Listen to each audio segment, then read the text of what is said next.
Good evening YouTube, my name is Rob Pollard and I'm the software developer for Sojour, the solo VTT. The purpose of this video is to give you folks another preview on external web resources. I think I posted one, 3 months ago, it's quite a while ago, on the original external resources functionality. And the purpose of that post was to garner feedback from everybody to see if I was headed in the right direction.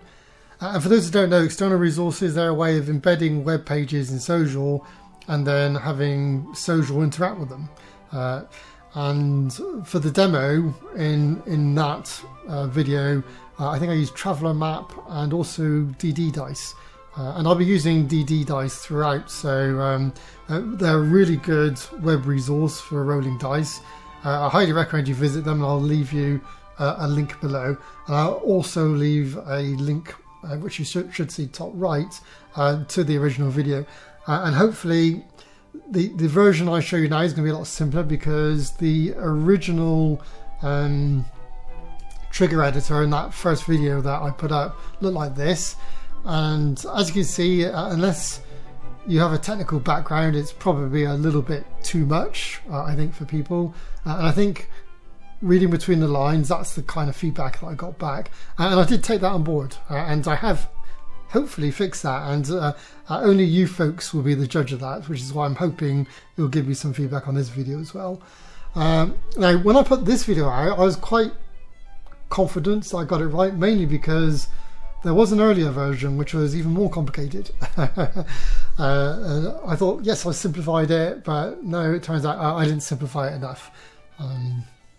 So what we're going to do now, I'm going to run up Sojour, and we're going to basically do something similar to what we did in the original video, which is to incorporate DDDice into Sojour. But you'll be seeing the brand new system, and hopefully you'll think, oh wow, that's a lot simpler than the original one. At least that's what I'm hoping. If there are problems with it, or if you think the user interface is bad, then please let me know. But it took a lot of effort. I think I went through many iterations before I ended up at this final design, and it does take time, especially when behind the scenes I'm doing something that's quite technical. So I guess the first thing I'm going to do is go to the DDDice website. And I say I'll leave the links in the description, because they're a very good dice roller. We're going to use the freebie one. So there we go. So what I'm going to do, I'm going to copy the URL, and what we're going to do, we're going to embed this page into Sojour, basically, using external resources. Now, external resources, I'd say it's only something on my development version. You folks won't have this yet, but I'm hoping you will get it. Hopefully this side of Christmas, but who knows. Right, so we're going to add an external web page. I'm going to call it DDDice. I'll just call it that, and then just paste in the URL. And yes, I want it open in a tab. And there you go. It opens directly in Sojour, and you can do stuff like roll dice. So that's all pretty cool. But where Sojour was really cool was the fact that you could get it to read these dice, even though it's from an external application. I'd say in the olden days, and in that previous video, you had to use this quite horrific trigger editor in terms of you needing to know what's going on, but that's all being replaced. So let's add a trigger using the brand new system, which I hope you folks like. So you click Add Trigger. The first thing you get asked is to pick the kind of trigger you want to do. I'd say the system's coded to support 8 of them, but I think we're only going to ship with 2, maybe only 1 to begin with, in order to get it out on time. So let's go for the table dice roll trigger, so that should be straightforward. And here's the big difference. It's now a wizard, and I'm hoping that by making it a wizard, it's going to make things a lot easier for you good folk. At least a lot easier than the previous version. Now, what this wizard endeavours to do as many things automatically as possible. So if things go really well, you won't be interacting too much at all with this wizard. And as it says in this bottom part, it says that it might skip some pages. And that's because as you go through the wizard, it will determine whether or not you need to perform certain things or whether or not it can work it out for itself. So let's click next. So first thing it wants is a trigger name, which is fine. So let's call this one DDDice trigger. You can call it anything you want. By this text here, that's from Windows 11. I should turn that off. I find it annoying. And right, so the next stage of the wizard is where you're invited to roll some dice and enter in the results. And as it says in the instructions, you want to do this once per each of these pages, and there's 3 of them. And so let's roll the first set of dice. And most characters in most role-playing games are 3d6. Let's just go for that. So we're 3d6 and we've got a 5. Wow, that's a really bad roll, but let's enter that in. So that's 3d6, 5, and you can tab to next and hit enter if you wish. So that's our first one. It's now inviting us to roll a second set of dice, but note it's also saying pick a different set of dice from the previous rolls for best results. So the algorithm works best if you keep changing your dice up. So I don't know, let's go for 2d8 this time. It's got 2d8, got a 13 with that. 2d8, 13. And then for the final roll, let's absolutely go for it. Let's go for d4, d6, d8, and d10. Roll that. And again, you enter in the details. So that's a 1d4. I noticed that the dice expressions field, it can tell if you've got a good dice expression or not, and goes red and stops you entering it if you have a bad one on d8. It is important to make sure that these dice expressions match what you just rolled, otherwise the algorithm won't pick up what you need. And that got a 13, so let's pop in a 13 there. And one of 2 things will happen next. Either Sojour can't exactly tell what it needs and it's going to ask you for more information, or it's going to automatically work out everything for you. We'll find out in a second. I'll hit next. Here we go. So it automatically worked out everything for us. So all of that horrendous stuff you saw in the previous version, that's all gone. It's all this wizard now, and I almost didn't have to do anything. I just had to literally roll some dice and that was it. So we're on the, I guess, penultimate page, and this is the one where you select the text that's going to go in the journal of when you roll the dice. So right now it's going to say rolled 3d6 with a result of 11 if you got those results. Now this red is a real-time preview, so as you edit this text you should see it change in real time. So I don't know, let's change it. Let's go Rob, because I'm Rob. Rob roll, let's go, and dice roll. So those and ones, you can see they're defined here. They're your 2 variables, one for the dice roll, one for the expression. Rob rolled on, okay, and dice X. Yeah, so, and do we want a full stop? Yes, I had a full stop. So I've set this up so that when the dice are rolled, it's going to go Rob rolled a number and a set of dice. It's that straightforward. And then we hit next, and it says, yeah, congratulations, your trigger is ready for use. So the trigger has appeared there. So the question is, did it work? That's a $1 million question. So we're in one of our journals. We got 2 tables here. We got a weather table and an encounters table. So let's go and roll on these. So the weather table needs 2d6. Let's roll that. And there you go. Rob rolled 5 on 2d6, weather sunny. Let's do that once more. 8, overcast. Or you can change tables. So let's go for, I don't know, encounters. Encounters needs a d10. Pop that in. 2 trolls. Let's roll again. 6 trollkin and so forth. So it all works really well. And by the way, the system, if you roll numbers that are out of range because maybe you picked the wrong dice, what the system does is it kind of, if you go below the range, it moves the number up to the minimum number you can roll.